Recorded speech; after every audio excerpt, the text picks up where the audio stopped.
Eccoci in compagnia di Borja Valero, intanto iniziamo dal bicchiere mezzo pieno, dal tuo gol. Sei tornato a segnare dopo 588 giorni in una partita che non è come le altre per te. No, ho sentito grandissime emozioni oggi a giocare, a tornare al Franchi, è sempre speciale, di più perché poteva essere anche la mia ultima partita giocata qua, perché ad oggi non c'ho contratto per l'anno prossimo, quindi non so cosa avrò nel futuro, quindi è sempre speciale e peccato per i punti che non siamo riusciti a portarli a casa.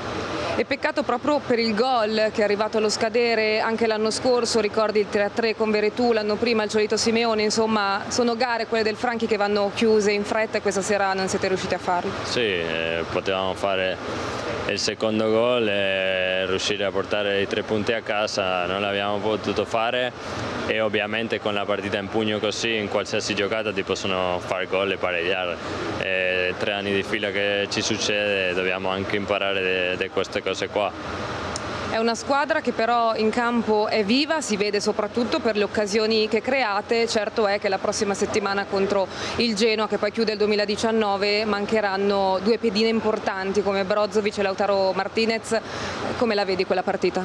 Sarà una partita tosta, ovviamente, l'ultima dell'anno. Loro vorranno vincere per forza perché stanno in una situazione difficile e noi anche per finire in bellezza quest'anno che sarebbe perfetto, però ovviamente già con tanti infortuni più questi 2 giocatori che mancano per domenica non sarà facile. Intanto ti chiedo che cosa è successo questa sera, perché occasioni ce ne sono state per chiudere la partita, avete subito qualche tiro di troppo e poi appunto se non si fa gol e non si chiude la gara il rischio è poi di pareggiare e sono punti pesanti per la classifica.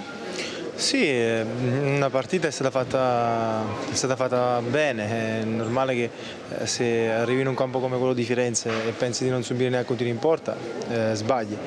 Abbiamo fatto a mio avviso degli ottimi momenti dove pressavamo alti, altre volte ci difendevamo bassi e ripartivamo.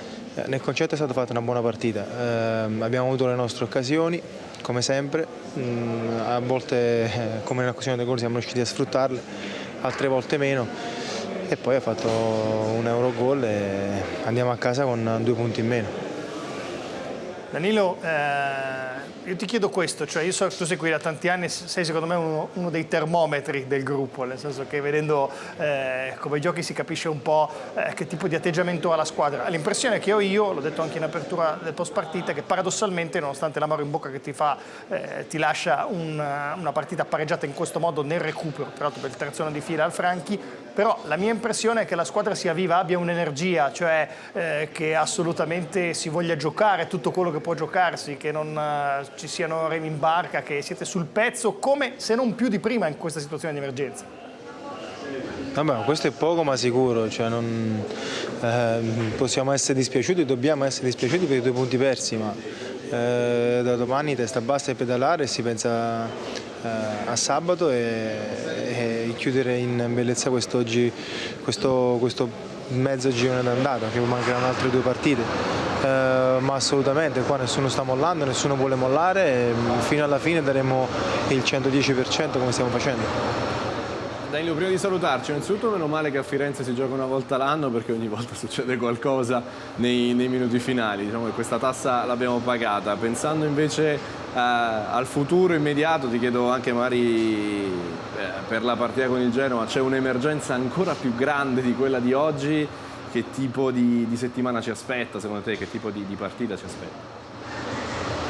La solita settimana, come ho detto prima, noi lavoriamo, oggi c'è un po' di rammarico come giusto che sia, ma non ci piangiamo addosso, chi giocherà saprà quello che deve fare, si sta allenando, si allena, ci alleniamo sempre tutti al 100%, chi non gioca dà anche qualcosa in più per mettere in difficoltà l'allenatore, quindi chi giocherà al posto degli squalificati e degli infortunati darà sicuramente il suo contributo.